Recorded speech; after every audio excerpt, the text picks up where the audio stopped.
Okay, I think that's me. So, we're at week 4. Welcome to our 4th Facebook Live session from Citizens Advice East Devon. I'm Tim Bridger. I'm on my own today.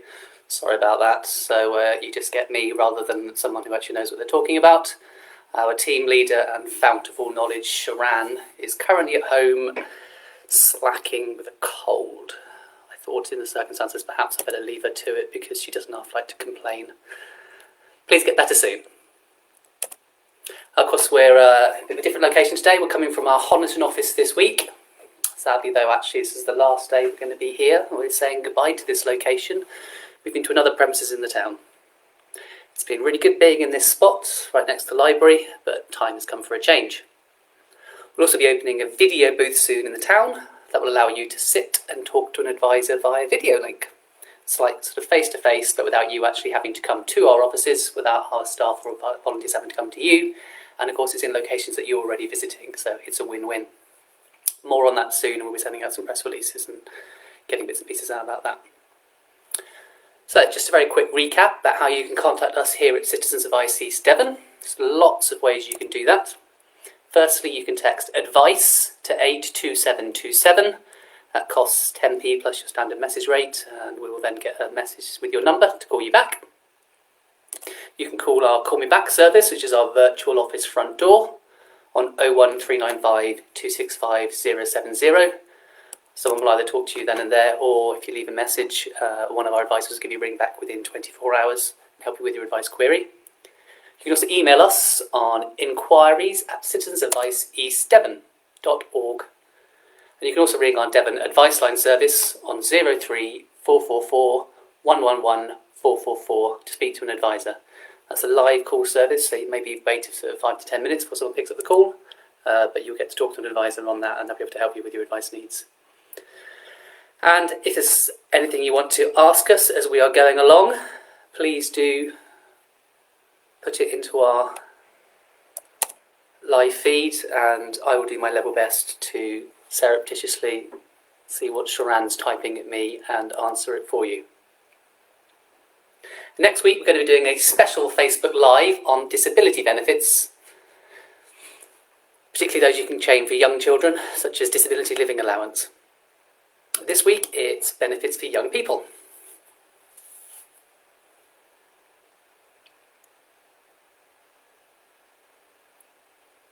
So we are of course all aware, and it's really important, that lots of young people out there with the current situation of COVID-19 who might be going off to university or to higher education, and the issues we had with A-level results deprived a lot of you of the grades that you'd worked so hard for, and therefore your places on your courses you're going to do.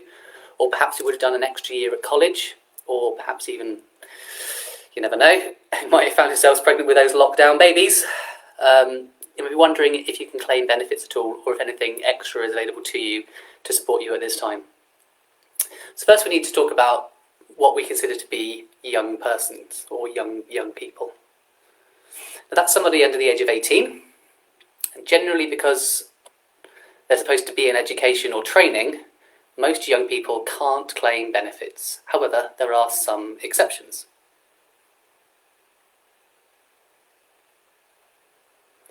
The first of those exceptions is if you're considered to be in full-time education, so that's 12 hours or more in college, receiving what's classed as non-advanced education. So that would be an NVQ3 or up to A-levels. In that case, the parents would be claiming benefits for you, so that could be child benefit, tax credits, universal credit elements, and therefore you're not going to be able to make a claim on your own. However, some young people can actually make a claim for benefits by themselves. The rules are slightly different for care leavers or anyone who's been in care. Special rules apply for all of those, and they are quite complicated. Most social workers will make a complete hash of trying to explain it to you, so please do give us a call and we will go through that with you.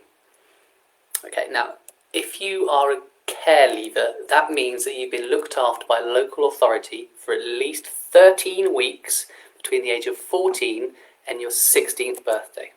So those 2 years, if you've had 13 weeks between the age of 14 and your 16th birthday, then you are considered to be a care leaver once you've turned 16. It doesn't have to be all in one go, so it could have been several placements. But there are also specific rules around which of those placements count as qualifying placements. Also, if you've been in remand or if you've been in a secure hospital before you were 16 or when you turned 16 and you've been previously looked after at some stage since you were 14 for at least 13 weeks, then also you will qualify as a care leaver. And care leavers are entitled to different amounts of money. There are different rules applied to them and how they can be supported. It's also, of course, worth remembering that if you are a care leaver, then go back to your parents or someone with PR for at least 6 months without a break, then you cease being a care leaver and then you're in the same position as other young people. Like I said, it's quite complicated. Most social workers will probably refer it to us rather than try and work it out themselves, but if you are a care leaver, then there could be additional support available to you, just in terms of whether you can claim benefits and also other things that might apply to you that we might be able to help you with, so please do come and have a chat with us. I would say, of course, that my advisors are here to help talk you through this, so if you think this might be relevant, give us a ring.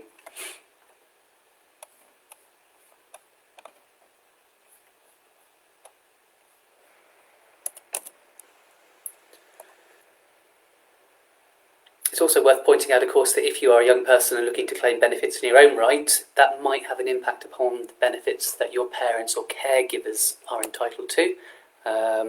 So again, it's worth having a conversation with us to work out exactly what the implications of that might be and how you'd be better off. We do what's called a better off calculation, looking at if you claim as opposed to if they claim, who gets more money and what the implications of that are. So please do come have a chat with us and we can support you on that. Okay, so looking at younger people under the age of 18 with disabilities.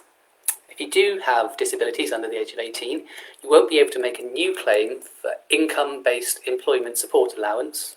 That's ESA, we talked about that a little bit last week. However, you might be able to make a claim for universal credit.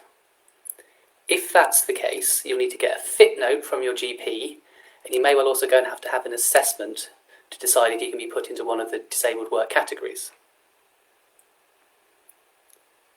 You can't normally get universal credit whilst you are studying unless you're found to have limited capacity for work and are on DLA or PIP. However, if you are studying in relevant education or you're a full-time student, your caregivers may be able to keep getting benefits for you if you're under the age of 19.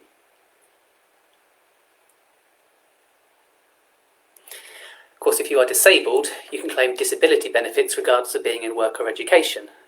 This is usually PIP plus independent payments after the age of 16, although if you were on DLA before the age of 16, you may keep this past your 16th birthday.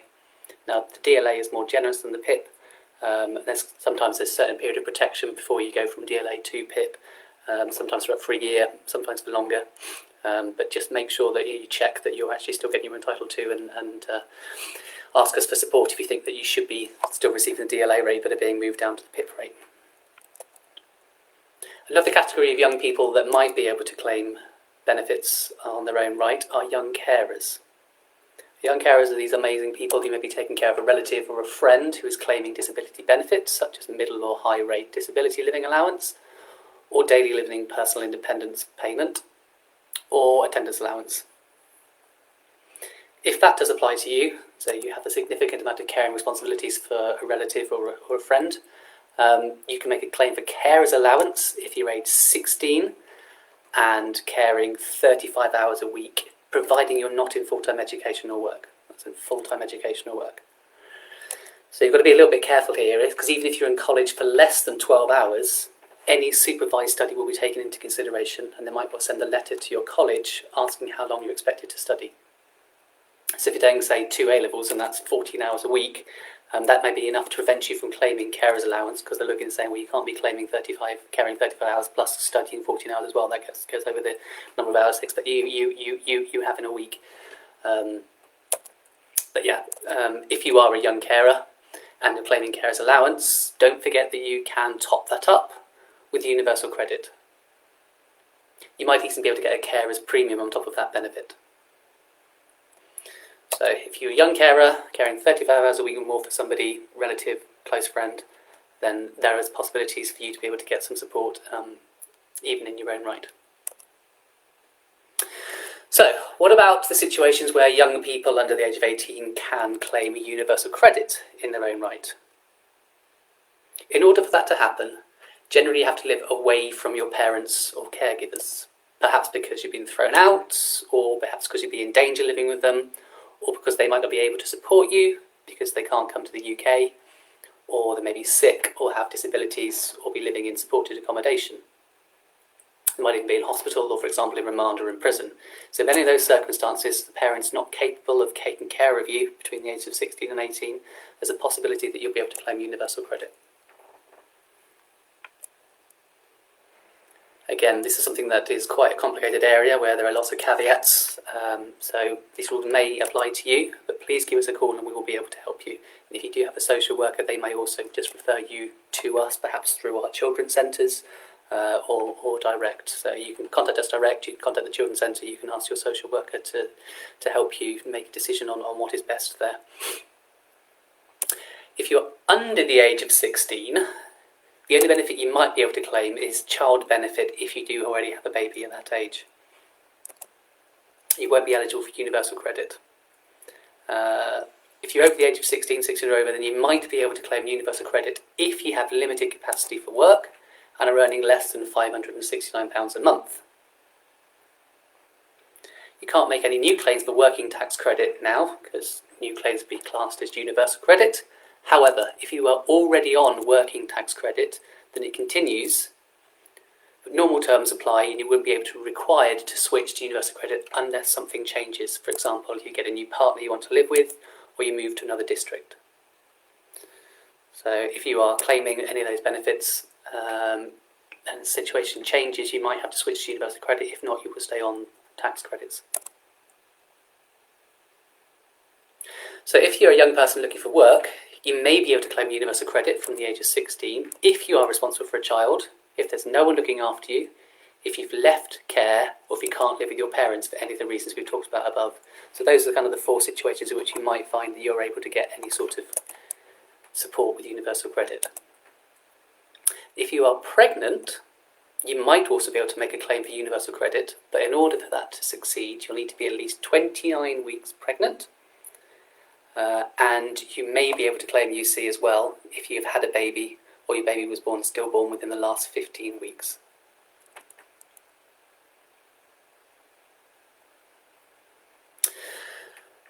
So just to recap, Citizens Advice East Devon here, talking about what benefits might be available for young people, people between the ages of 16 and 18. So one of the biggies, of course, if you are considering moving into a more independent lifestyle, is housing costs. So if you're thinking about leaving home, leaving your parents or your caregivers, the first question you'll be asking yourself, how will I end up paying the rent? But you may be able to get help with paying your rent through universal credit, but in general, you'll find you'll be restricted to the shared room rate for people under the age of 35 unless you are living with a partner, have disabilities, and are claiming relevant disability benefits such as DLA or PIP, or are a care leaver. As we've discussed above, the rules for care leavers are slightly different and slightly complicated, so please come and talk to us if you think you might fit into that category and think that you might be entitled to help for your rent. It's also worth pointing out that the council are very good at supporting you if you are in those situations and helping you discuss your entitlement to support with your rent for people of that age. And again, if you have a social worker, they will also be able to either refer you to us through the children's centre or refer you direct. Moving now to students, the rules for students are slightly different. So if, for example, you are, gone up to university, stuck in your room and it's reading week, you don't even have the joy of lectures to look forward to, and you're therefore tuning into us, this may be relevant for you. Students, of course, not eligible for benefits generally, but once you finish a full-time course, then you are no longer accounted as a student for benefit purposes. Hooray! You can then go and claim benefits like everyone else. The first day you are eligible to claim is usually the day after the final academic year. So take your hangover and you'll be able to go and potentially claim universal credit or other benefits and support at that time. If you want to do that, I would suggest you come and have a chat with us first. We can work out when the best time to make a claim is so that you get the maximum amount available to you, and also so that we can look at any implications that might have for example, if you're planning on returning home. It's also worth looking at what of your student income might actually be taken into consideration. Obviously, students have a mix of grants, if they're lucky, loans for special reasons, and student loans. And it may well be that actually looking at that income, it'll be too high for universal credit purposes and you wouldn't qualify for any support. However, as with all of these things, if you have a partner, for example, and they are eligible for universal credit, then you may also be eligible. You might be entitled to something.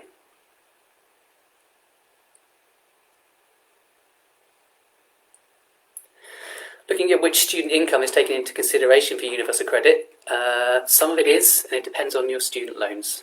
There are different types of loans and different rules depending on which type of loan that you have.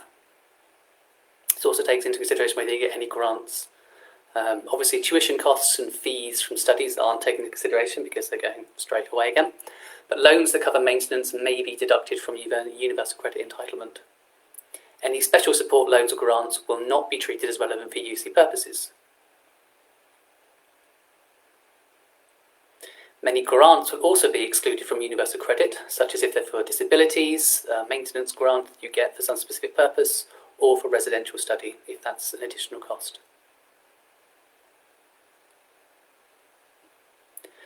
We do know that many of the benefit calculators out there don't always accurately calculate student finance, primarily because it's very hard to factor in whether something is a loan, a different type of loan, a cost, a grant, or a special type of entitlement. So we'd always suggest that you actually call the Universal Credit Helpline if you want to discuss this with us.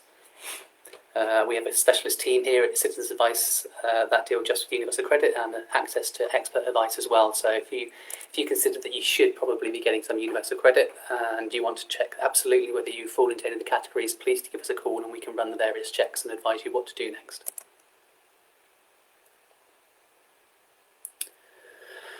One final question that we hear quite a lot is, what about apprenticeships? How do they affect whether or not you're able to claim benefits? Bearing in mind, of course, that apprenticeships are paid at a rate below what would otherwise be national minimum wage, and therefore, if you are on an apprenticeship, obviously fair play to you, you're getting a fantastic grounding and something that's going to have a great career for you. But in the short term, you may find that actually the amount of money coming in each week is rather paltry. The answer, of course, is that some apprenticeships can qualify for universal credit and some people in apprenticeships can't. Generally, earnings from apprenticeships are treated like income, same as any other employment, and therefore are taken into consideration. So it depends how much you're actually getting for your apprenticeship each week as to whether or not there'd be an additional amount that you can claim through universal credit. Of course, also, universal credit is a two-way commitment. So in return for claiming universal credit, you'll be asked to agree to a work commitment. So then if you are doing an apprenticeship for 30 hours a week or more, they won't ask you to do anything else. However, if your apprenticeship is less than 30 hours a week and you do qualify for universal credit because of the amount of income you get, they may well ask you for a contribution or a work contribution. Of course, if you're a parent yourself, you might not have to do any other work-related activity, even if your apprenticeship is less than the 30 hours. But please do check with your job coach. In general, if you're on an apprenticeship, your parents won't get child benefits for you. It's also worth pointing out that if you share your home with a parent or someone else who is an adult, then you might be classed as a non-dependent, and therefore this person's benefits may be reduced. This is because you are living with them. In the universal credit, there will not be a contribution expected by anyone under 21 years or older if you are over 21 and are getting some kind of care component of DLA or any daily living PIP award, receiving attendance allowance, carers allowance, or if you are the primary carer for a child under the age of 4. If none of this applies, then £75 a month is deducted automatically regardless of the income. These rates are different if you are still claiming housing benefit or council tax reduction. As with all of these things, please do come and have a chat with us at Citizens Advice East Devon. We can also recommend that you read the gov.uk website, and there is some really useful information, of course, on our website, citizensadvice.org.uk, or on Turn to Us. Remember, of course, that this information isn't just for us in East Devon. It applies regardless of where you are in the country, so the rules are pretty much the same everywhere. So please do give us a like and a share if this has been useful for you, and drop us a line with any kind of questions if there's anything else you want to ask us. Next week we're going to be talking about making a claim for child disability benefit. So that's disability living allowance. So if you have any questions around that, things that you want to talk about, please do send them in. Otherwise, we'll look forward to talking to you then when Sharan will be back with me. I'm not sure where we'll be next week. I might try and be somewhere exotic and hot. Other than that, I've been Tim Bridger. It's been fabulous talking to you. I look forward to catching you next week.